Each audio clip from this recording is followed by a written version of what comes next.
and welcome to another episode of Worst Collection Ever. This is the show where we tell you about the worst comic book collection in existence, and it just happens to belong to us.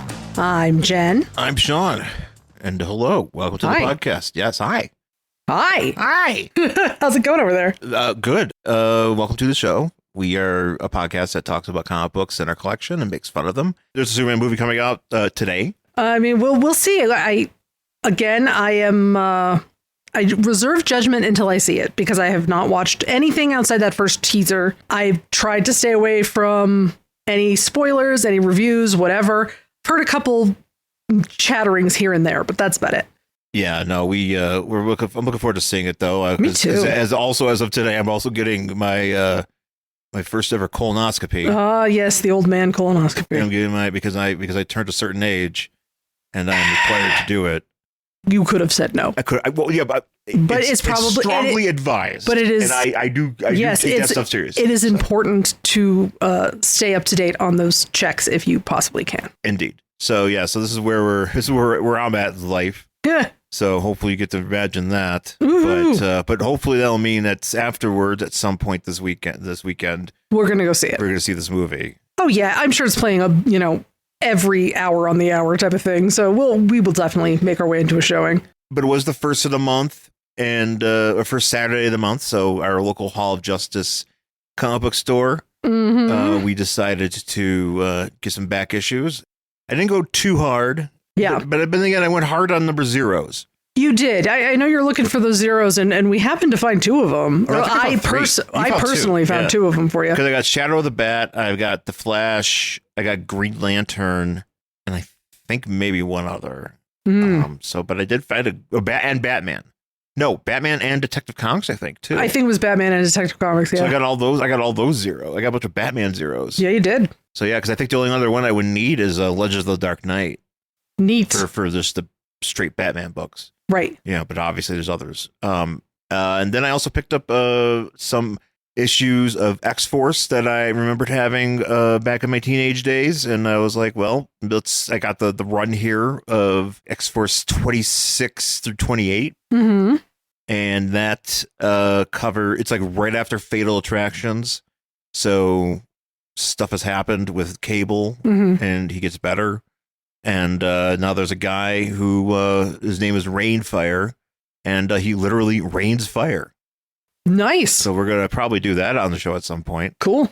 And then I also picked up some issues of Teen Titans Volume 2, which I was not aware this was a thing. Okay.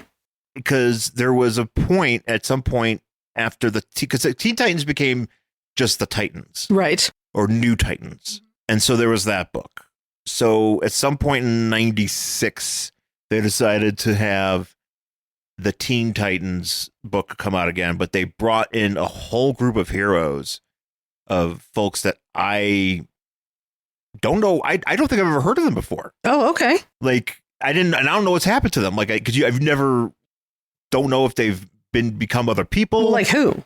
Well, there's this one girl. Her name is I can't actually remember. There's this one guy's named Risk.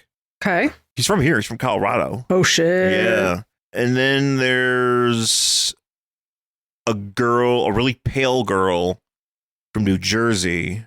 Oh, God, I wish I could remember their names. She called the Goth? No, but she's Italian. Nice. It's kind of like you. Oh, she's super pale and Italian? Yes. Hey, it happens. But she ends up being, but it's confusing because something happens where these teens get captured because they have some sort of meta gene that has been dormant, or something's going on with it that hasn't been developed yet, and they get captured by these aliens. I forgot what they're called, the Simons or something like that. There's a certain kind of green alien in DC that Teen Titans have dealt with before, and so they're like, okay, we'll grab these people, and then also the Atom is there. Ray Palmer's there. Oh, nice. But it's right after 0 Hour. So somehow, and I don't remember this, but at some point in 0 Hour, he went from being like adult man Ray Palmer to teenage Ray Palmer. Oh, no.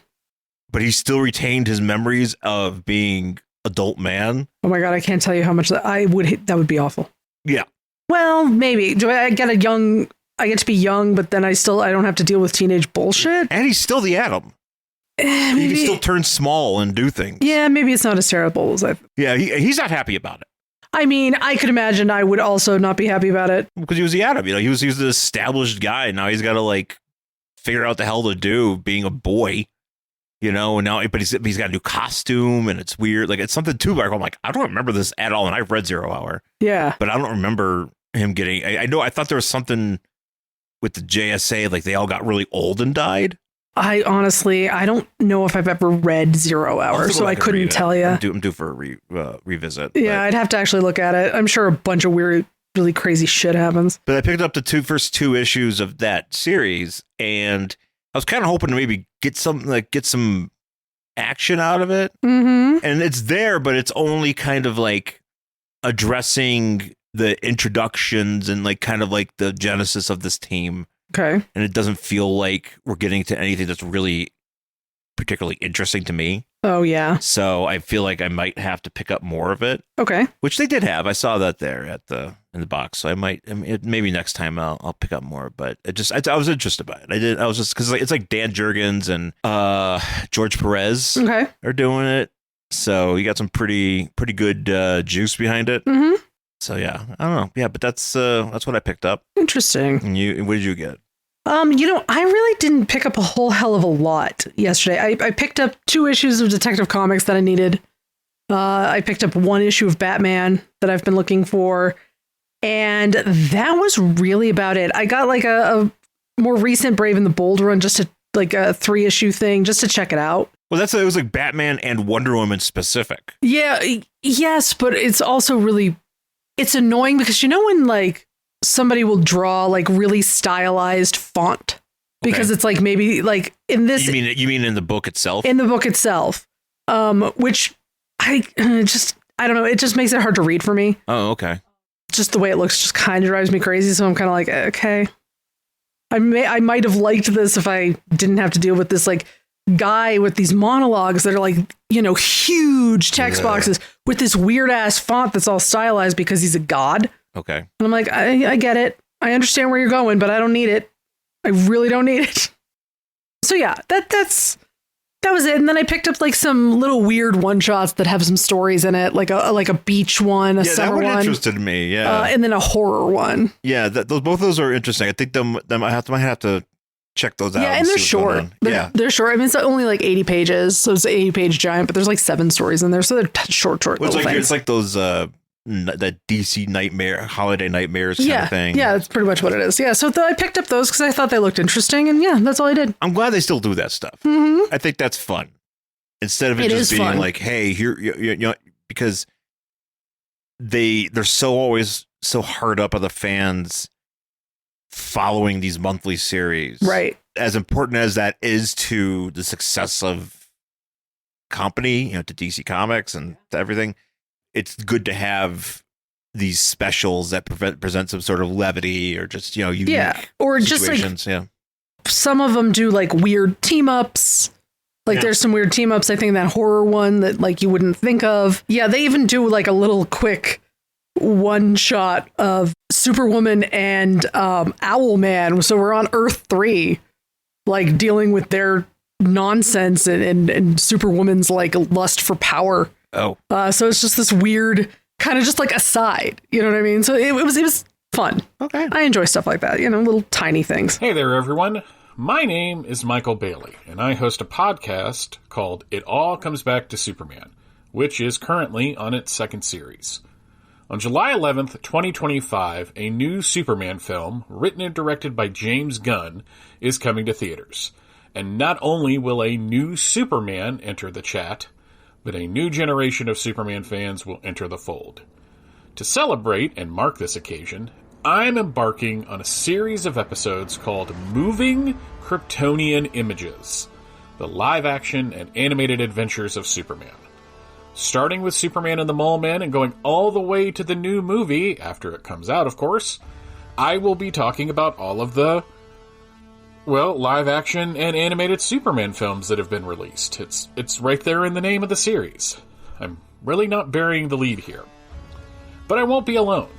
Every episode will have a guest host or hosts joining me to talk about these movies. Some are old friends and some are brand new. Some I've podcasted with on numerous occasions, and for some, it will be our first time speaking. No matter the case, it will be a fun, sometimes silly, sometimes serious look at these films, what they mean to Superman, and what they mean to us as fans.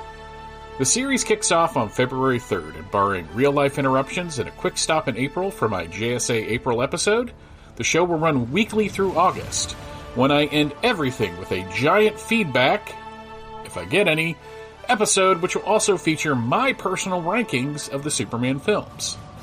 From George Reeves to Christopher Reeve, from Dean Cain to David Corenswet, from Tim Daly to Matt Baumer, Moving Kryptonian Images will cover them all.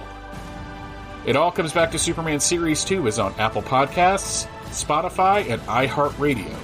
And you can find the home base for this and all of the other shows in the Fortress of Baileytude podcasting network at www.fortressofbaileytude.com. In honor of Superman, we will be reading a Superman comic, obviously. So what are we reading today? Well, let's pick it up. We're still in 1979. Oh, boy. So we're kind of close to what we read last week. Kind of wish we were actually in 1979. Oh, I know. Well, no, the gas would be really, gas situation would be pretty difficult, if I understand. Yeah, it would be, but the now. But also the now. Yeah, also the now. But also, we would have disco. Is Studio 54 still open at this point in time? Yeah, so Studio 54 actually was around for quite a number of years. My guess is I'm not disco's cool heyday. enough to get in there, but maybe I could get in there. I doubt it. I'm not cool enough. Not cool enough, not hot enough. But if I were, I would go. I would totally go. But yeah, we're December 1970. This is Superman. Sorry, excuse me. Superman, number 342 from December 1979. And the cover is Superman. in what's best described as a glass phone booth looking contraption. Or if you have seen Anchorman, a glass case of emotion. Yes. Because he is just melting down. Yeah, he's pounding on this glass going, oh, just very sad. And in quite the position, I have to say. Just like a lot of arched back and crying and such. And this is like in the middle of like, if it's Metropolis or if it's like New York City. They called it Center Square in this, but it's basically Times Square. It's basically Times Square. He's stuck in this case, and to the side of him is Lois and Jimmy. Lois is trying to reach out to him. I mistook Lois for Star Sapphire here. She kind of looks like her, right? Because she's wearing the same color and it's drawn. The scheme is it's very close. If you're not looking at it close enough. If you just glance, yes, I could absolutely see how that would happen. Yeah, but Jimmy's like, there's nothing you can do to help him, Lois. Superman is doomed to remain in there for the rest of his life. At the very top, it says, what is the startling secret of the hero under glass? Oh, man. Woof. Well, I guess we'll find out. Yeah, and so we start off with Superman here. He is flying towards us. He looking very content being in the beautiful sunset as described. By the way, the team on this book is Len Wein is the writer and Kurt Swan is a penciler. So we have a whole and there's a lot of talk about like how nobody's ever looked more at home doing this and fighting for America, etc., etc. Right. So Superman has been summoned by Jeanette Clyburn of S.T.A.R Labs. Yes. He is at the Metropolis headquarters of S.T.A.R Labs. I just want to point out there's this sign on the side of this building that says S.T.A.R Labs. But it's not just like a proper sign. It looks like it's a neon sign. It's like a motel sign. Yeah. It's a neon motel sign that just says S.T.A.R Labs on it, which is hilarious. It's like basket case is going on inside there. Yeah, exactly. You're like, oh, man. Hotel. I wonder if I can rent rooms by the hour here at S.T.A.R Labs. You know it. Because apparently you can. It's that kind of sign. It is very... I'm like, just because it's downtown doesn't mean it has to look like garbage. You could be a bit more respectable. I don't know. Maybe that was respectable in 1979. You just have some sort of science type thing. Well, like a guy like pouring something into a beaker. Yeah, like an animated beaker guy. They move like in Vegas. Yeah, he pours it in and it explodes. Ooh, and then he's like, Kaboom! Maybe he gets like big spiky hair. Yeah. He looks like the Warheads guy. Oh, that'd be fun. Actually, I think this is the best idea. S.T.A.R Labs knew what it was doing. It just didn't take it the whole way. Yeah, right? They may be smart. Not that smart. Not that smart. No, they didn't know. They're smart, not creative. So Superman shows up and he's like, I'm going to use... He's like, hello, S.T.A.R Labs. Well, he goes, if Bugs Bunny will pardon the expression, what's up, Doc? Shut up, Clark. Shut up, you ass. Here's the thing. Clark is a dork, which means Superman is a dork. Yeah, right. And that's fine. But at the same time, dork. Yeah, she's like, come in. Basically, it's that room in the Dark Knight where everything's like harnessing all the cell phones. Do you remember this? Isn't it Dark Knight? Yeah, I think it's the Dark Knight where he created something to like harness every cell phone and create like a humongous surveillance network. And Lucius had to destroy it at the end. Because he was like, I don't feel comfortable with this. And Bruce is like, well, that's why I'm asking you to destroy it. I don't remember this. I haven't seen Dark Knight in a while. I'm almost positive it's the end. It's at the end of Dark Knight, but it might be in Begins. Well, I don't think it's at the end of Batman Begins, and I don't think it's in Dark Knight Rises. So. Oh no, it's definitely not in Rises, but I think it's in that one. I can't really remember. I haven't seen it in a while. But yes, it's this whole network, and that's what it looks like. It's this giant, just screens of TVs and shit. So S.T.A.R Labs. These are just used to record TV ratings. Yeah, and they're just here to, spy on everybody. Spying on everybody, making sure pollution is not happening. Yeah, quote unquote, they're spying on pollution. So the doctor's like, sure, that's what Palantir is saying. Sorry, go ahead. The doctor is like, Superman, we fucked up. Here's a videotape of our plane. And we're like seeding the clouds. We're seeding the clouds with an experimental pollution counter agent. Yep. And immediately what happened... We sort of poisoned everybody. Basically what happened was the S.T.A.R Labs just about started the Return of the Living Dead plot. Oh, yeah. Because all of a sudden, acid rain and filth has been raining down. It's just like a huge black cloud just like rains down on this town, and Superman's like, oh, and I bet you want me to clean it up. And she's like, yeah, that'd be great. And he's like, okay, so she's like, look, S.T.A.R Labs doesn't need this publicity. Yeah, could you just clean it up so I don't have to mention that I fucked up? That'd be great. You might have we'll blame it on somebody else. We'll blame it on Lex Luthor. Everybody, we'll say Lex Luthor did it, It's fine. They'll still elect him president, so just blame Lex Luthor. S.T.A.R Labs just doesn't need this shit. Yeah. We'll blame Bibbo. It's always Bibbo. Fucking Bibbo. Him and his soda. Or you could blame Brainiac's a great one. Yeah, we got a list. We got a revolving list of people we blame for this. But sure, it's usually us that fucks up. Yeah. But Superman is on his way to stop this, and so everybody's leaving this town. He spots a guy. Now, this is something I don't quite understand. Superman plays Frogger. Yes. Real life Frogger with people in their cars. He sees a car blow its tire, and he's like, oh, shit, I better help this guy. Yeah, because he's going to crash into that other guy. Right. And so instead of just being Superman and flying down real quick and picking up his car and saving it, which would make more sense, he opts to use his super breath to create a cushion of air to make this car leap over another car. Yes. And then does a suction. So yes. To help it land safely. He's played Frogger with real cars. He is bored. That's the thing. I think Superman gets very bored. I think he's just like, you know what? I'm just gonna I'm just trying something out. Yeah, he's like, he's like, I know I could do it that way, but I want to be fancy. Yeah, I'm an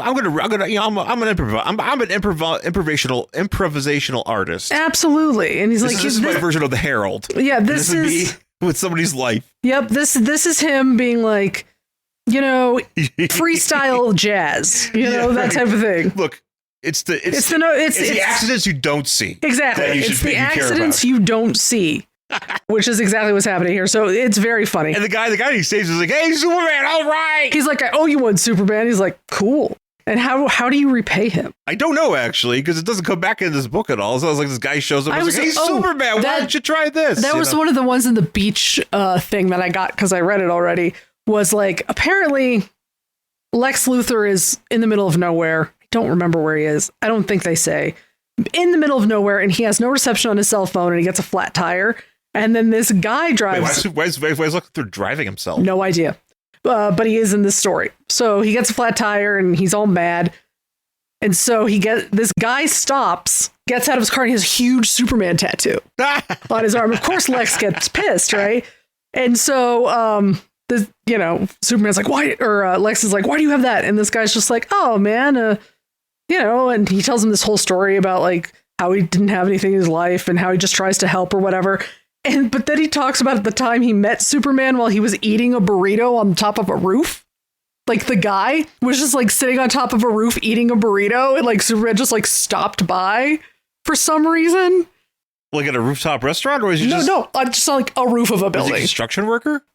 Maybe. That's very possible. I don't remember exactly why he was there. I don't know if it ever says. A rooftop burrito? Yeah, he's just eating like a breakfast burrito on top of a roof. Oh, okay. I can understand that. You probably get like a McDonald's. Yeah, he was just grabbing it and was trying to eat before work or whatever. And so Wait, was that a big part of this conversation where he's like, yes. I was having this burrito? Yes, so hold on. I'm trying to tell you. Okay, sorry. So he like eats this burrito, and then Superman's like, oh man, it's really difficult. I don't know if I'm making a difference. And this guy's like, totally are, Superman. And Superman's like, thanks, random guy. And he's like, hey, Superman, do you want one for the road? And he goes, oh yeah, I love these. And Superman just flies away eating her burrito. It was pretty great. Hey, that's one of my favorite things. I know, superheroes eating. I should have shown it to you, but yeah, it's in that book I got. Hey, I shared my lunch with Superman. Yeah, he gave me, he's like, oh, this is best. And he goes, oh yeah, best one in the city. And Superman goes, best one in the world, trust me. And then he flies away. That's funny.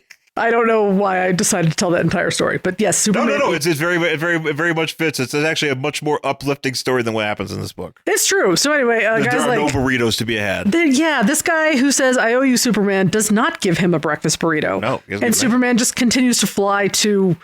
So there's the black cloud. Yeah, wherever this gross ass town is. I don't even know if they mentioned where. Yeah, it's wherever it is, and he grabs this. He goes around this cloud, so he kind of gets a way to contain it, so that he can like throw it into his favorite space, the sun, favorite place, the sun. Superman loves throwing shit into the sun.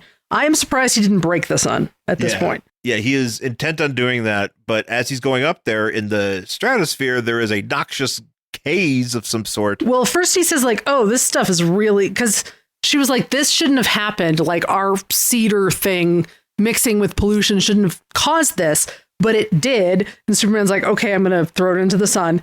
And so he like spins around and he's like, oh, this is even making me nauseous. And then he gets up there and then that's when he runs into this haze. Right.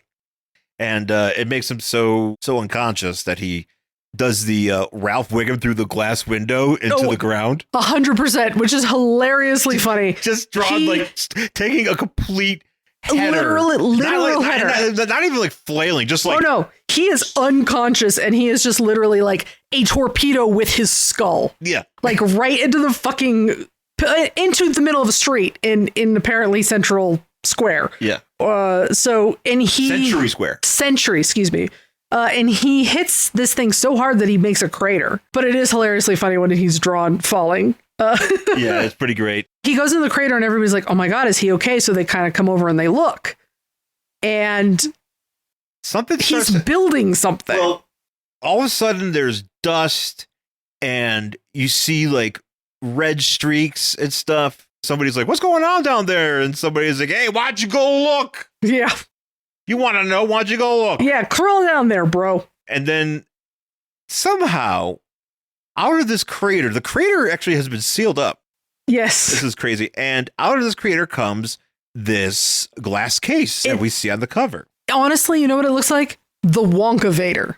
Yes. Do you remember the Wonka Vader at the end of Willy Wonka and the Chocolate Factory? 100%. So Superman has built a Wonka Vader. And he just he comes out of this crater in this fucking thing. And he's like, I wanted to tell you all that my 4 grandparents slept in the same bed too. Yo, man.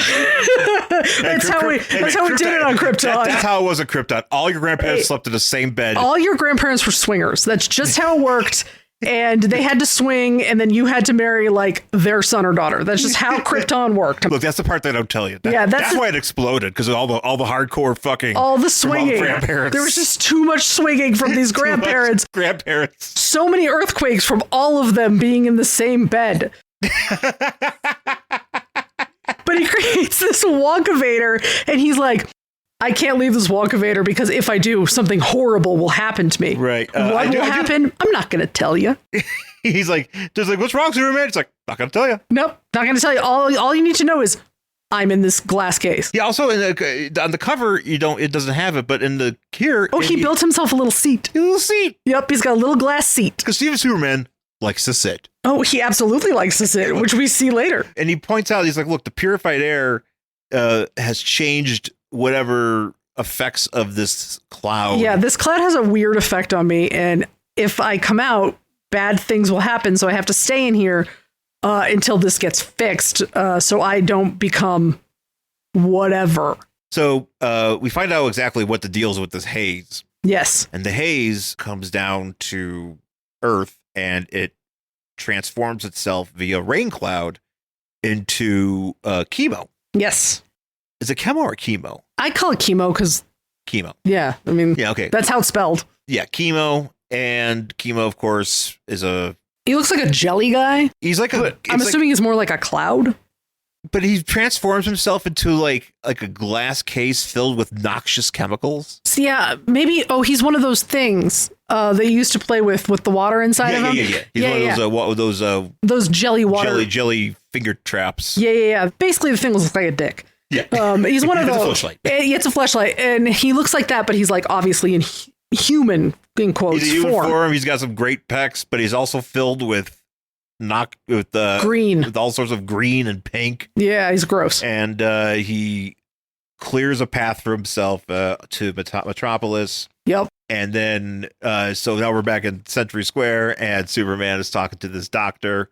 And she's like, oh, my God, this is all Star Lab's fault. And he's like, yep. He's like, no, it's not your fault, it but is. it is. Yeah, it's 100% your fault. You fucked up. You know, I mean, literally this wouldn't have happened if you didn't do this. So, and now I can't come out of my Wonkavator. Thanks a lot. Thanks a lot. So now I have to drink this soda and make myself burp and fly up into the sky. Obviously, the news van shows up, and it's Lana, Lois, and Jimmy. And for some reason, Lana's calling everyone Love, L-U-V, like she's fucking British.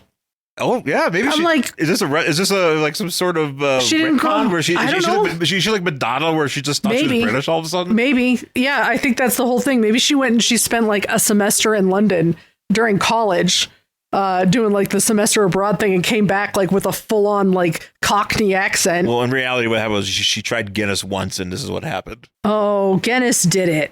Guinness. I mean, wouldn't she have more of an Irish accent though? That's true, she actually. did, yeah. She'd be like, toy, titty, toy, titty, toy. She'd be fucking dancing. Maybe she did. Maybe she does sound like that. We can't tell. A lot of legs. Stop dancing like Michael Flatley. She is. She's Lord of the Dance right now. She's kicking around.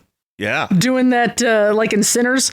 Yeah. The guy's doing the fucking... Finally got to see Sinners. Yeah, it was great. Good movie. Yeah, really good movie. But yeah, doing that like Irish step dancing like that guy. Yeah. Yeah, it's a good time.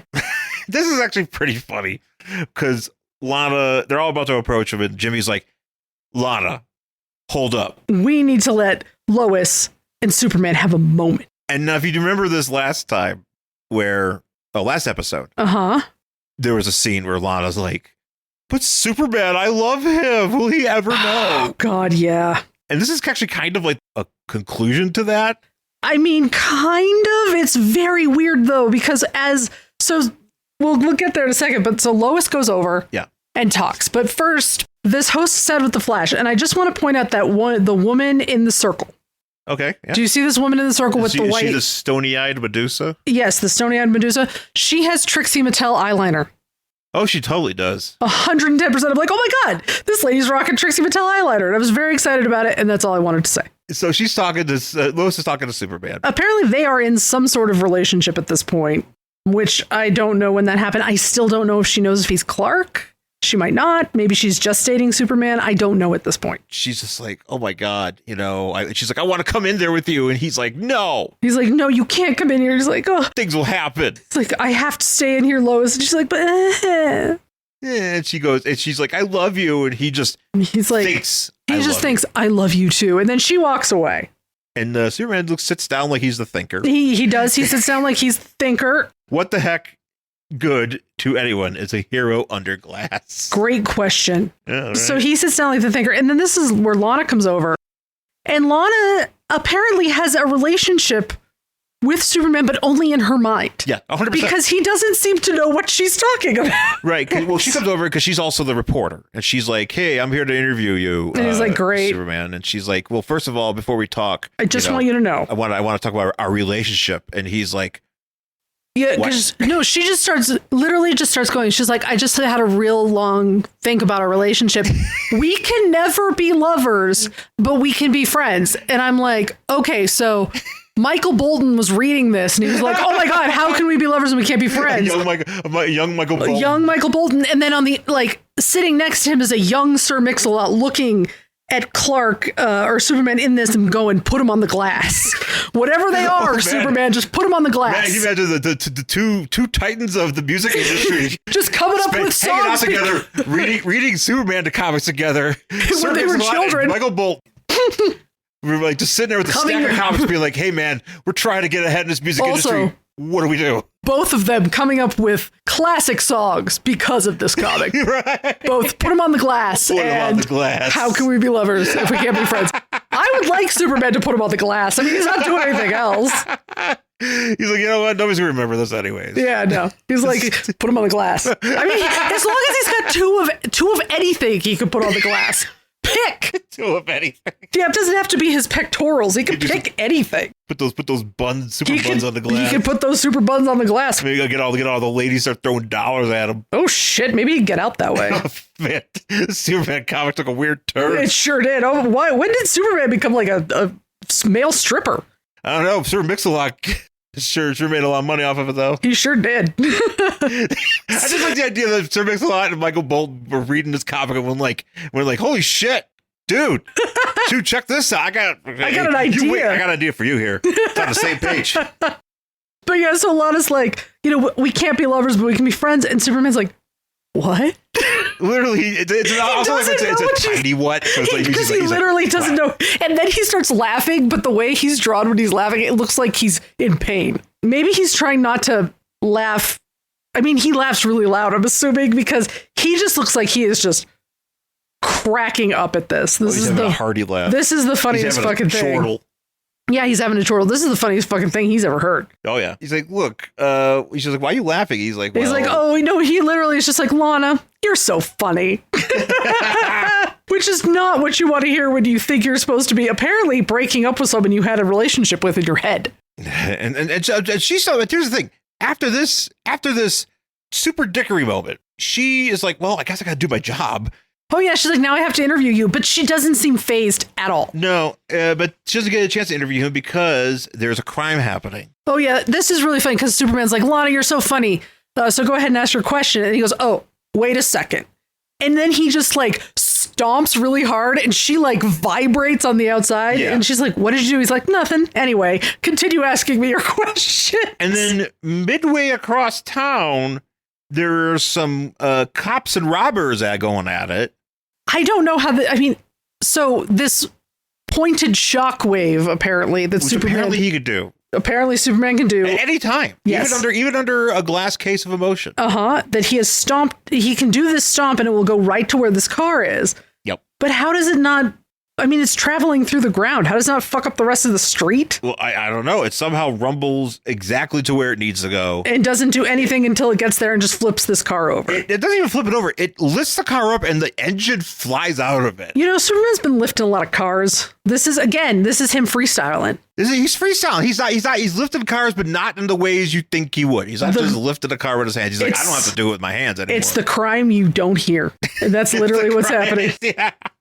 You're right. He's freestyling. Yeah, so it's funny because the crooks are like, he's like, hey, I just trying to figure out how this happened, and the cops are like, it's Superman. I guess it's the only explanation. I mean, there are other heroes or something. Could you just imagine living in that sort of world where any weird shit that happens, you just have to assume it's the alien flying around your city? Yeah, you can pretty much blame him for everything. And you're like, everybody turned into a horse. It's Superman's fault. And so Lana still trying to do her job. Yep. She's like, all right. Why are you in there? And she's like, okay, so why are you in there? But you can't because then Jimmy shows up and he's like, hey, a bullet to come over. And Lana's like, what the fuck? Yeah, and Superman's like, hold on, Jimmy. He's like, no, you have to hear this now. What does he tell him? I forget. Well, he's like, look, Chemo has arrived. Yes, and apparently he's like, oh, Chemo saved the world. And when he exploded. No, that's what I mean. But he says he saved the world when he did it. Chemo exploded, becoming a chemical haze that saved the Earth. Yes, and apparently it's still, I don't know when that was. The whole Earth? The whole Earth. It seemed like it was just above a certain part of Metropolis. I don't know. Maybe he's reconstituting. I mean, I guess. This also happened in DC Comics Presents number 4. Yeah. So I don't know. Yeah, I have no idea. So he's like, oh, he saved the world, but now that haze must have been what interacted with Star Labs crap, and it's also what's affecting me. Yeah. So, wow, it's Chemo, and Chemo's just kind of like, I don't know, he has like laser eyes or something? No, he's shooting chemical fire breath. Oh, fire breath, excuse me. The cops, there's a big barricade, and he just shoots off his fire breath at him. And, yes. And Superman, and Lana's like, so you gonna do something? And he's like, nope. I can't leave the Wonkavator.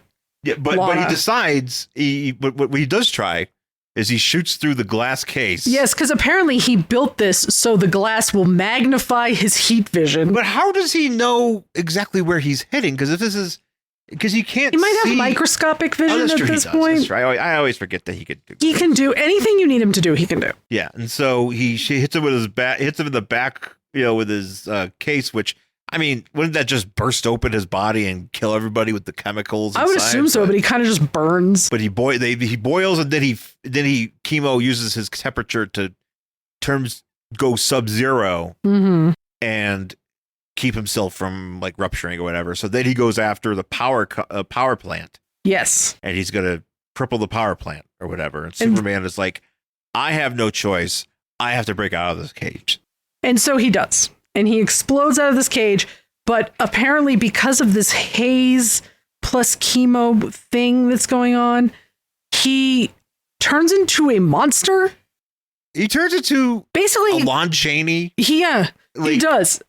He does. He turns into like a Lon Chaney. He basically goes through puberty because he's like, hair is growing everywhere. Yeah. And I'm like, no one ever told Superman about puberty. Well, it looks like he's growing like... He becomes the Wolfman. Yeah, he becomes the Wolfman. He has like jagged teeth. Mm-hmm. And his mind apparently is regressing into some sort of primal state. But and Lana's like, sweet heaven, Jimmy, Superman has become a monster.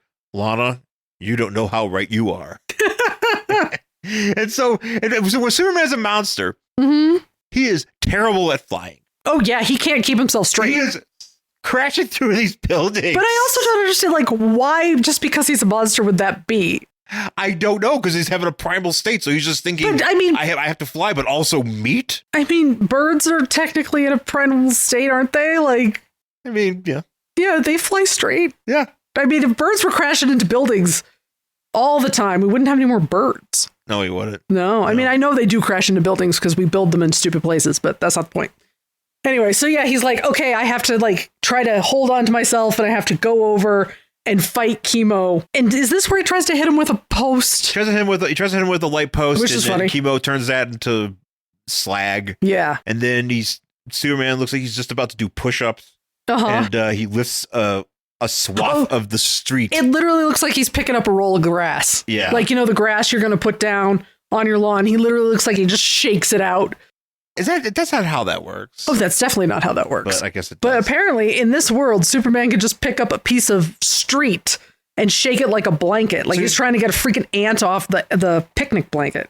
Chemo stands back up and Superman's just standing there growling at him. Yeah. Apparently. And Chemo shoots him with his fire. Yeah.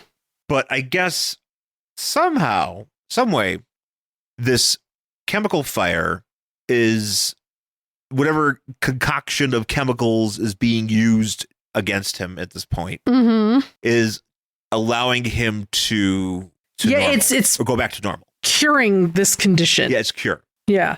So he's like, oh man, every time he hits me, I think clearer again. So I've just got to get him to do it. So there's these kind of fun pictures where he's literally just on fire, which is kind of great. Yeah, that's actually quite a wild. As he walks, towards Chemo. And then he's like, oh, I'm better now. And then he grabs Chemo by the foot. Yep. And this is when he's what's he going to do with him? What do you think he's going to do? I think he's going to he doesn't throw him into the sun. He throws him into space. He throws him into an orbit that he'll be in orbit for galaxies before he returns to Earth. Yeah, because he's well, you're not safe here on Earth, so I'm going to huck you into space. He's like, and then I'm going to take this giant vacuum cleaner. No, he goes, because apparently this is what he has at the Fortress of Solitude. Yeah, he built himself a giant vacuum cleaner. So he can now suck up whatever's in the atmosphere. And once that's done, he hurls it into the sun. Yes. Because that's what he has to do. And I was joking with Jen before we started because clearly this is something Superman can't get enough of. Oh, absolutely not. This is the one thing he does all the time in these books is throw things into space. And you know what? And probably into the sun. Into the sun. You know who else wrote a song about this? Depeche Mode and Just Can't Get Enough. Because Superman just can't get enough of throwing things into space. Oh, man. Dave Gahan just again sitting next to Michael Bolton and fucking Sir Mix-A-Lot. Oh man, that sounds like a party. Actually, it does. That sounds like that's a party I'd go to. That sounds like a party. That sounds like a party I wouldn't be invited to. Yeah, I know. But I'll sit outside the window. Like, hey, no, absolutely. We can. Oh, the read Superman comics. We can look in. Yeah, right. It won't be weird. So he throws into the sun, but I was joking like it'd be great if there was this comic where the sun started throwing things back at him. You know what? That absolutely should happen. It should be like the sun being so mad that it just starts hucking shit back at Superman. As it should. Because it's like, what the hell, man? You keep throwing things in me. It's not what I'm here for. But yeah, so he throws it into the sun and then he comes back down and Lois is like, yay! Well, he comes back down and Star Labs is like, we found a cure. And he's like, whatever. I'm good. He's like, I'm good. I'm good. Thumbs up. I did it. Yep, don't worry about it. I cured myself. So smart. I cured myself. I don't need. I did my own research. Yeah, I did my own research. My own research was standing in front of a chemical monster and then throwing him into space. Yeah. And it worked just fine. Okay. Did you think of that? No. No, you didn't think of that? Uh-huh. You wanted just a vaccine. You're right. And Star Labs is like, okay, well, I'm going to go back to my weird motel science place. And so Lois... We're going to turn some tricks over there in the Star Labs sex motel. and Lois is like, oh, I'm going to take you out to celebrate. And she goes, but don't worry, I won't take you anywhere that serves pheasant under glass. And he goes, that's the only thing I wanted, or whatever. That's all I wanted to hear. That's all I wanted to hear. Also, by the way, Superman, and then the last bit of Super-dickery, leaves his glass case in the middle of the street. Oh, it's just shards. Nobody's going to pick it up. Oh, no. No, he's not going to clean it. He's not going to pick it up. He's not. I mean, Star Labs is there. They could pick that up. They absolutely. Hey, how about a solution to picking up my glass case? Right. That scene was also a toilet. You better clean that up, too. It really kind of did look like a toilet there for a minute. It was like an outhouse. Yeah, a little bit. Hey, you better get the squad over here. Exactly. Close that down. Somebody call the hazmat team. So to clean up my glass. Superman took a shit in Times Square or Century Square again. Again.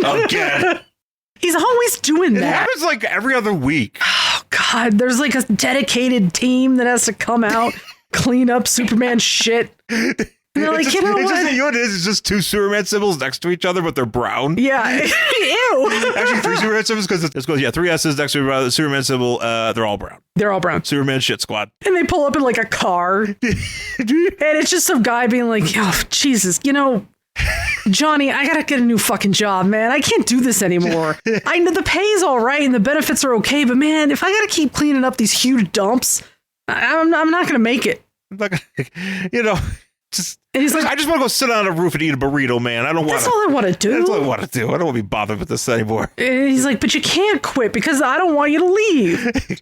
They're having this big. You're the only guy that knows how to do, other than me, that knows how to do this. We can't train anybody. We have to eventually. We're going to age out and die. And I don't know if he will. He's going to keep shitting. He's just going to keep shitting. It's just like 30 years later, this red shit squad still on the They're like, we still haven't figured out a better way to do this. It's just some guy driving out every time. You clean up Superman shit for 20 years. Oh no. Anyway, that's the end of the book. That's very stupid. Yeah, next thing, it's incredibly stupid. Why? Next issue, 1900 years ago, a sorcerer prophesized that the destruction of Pompeii, but no one believed him.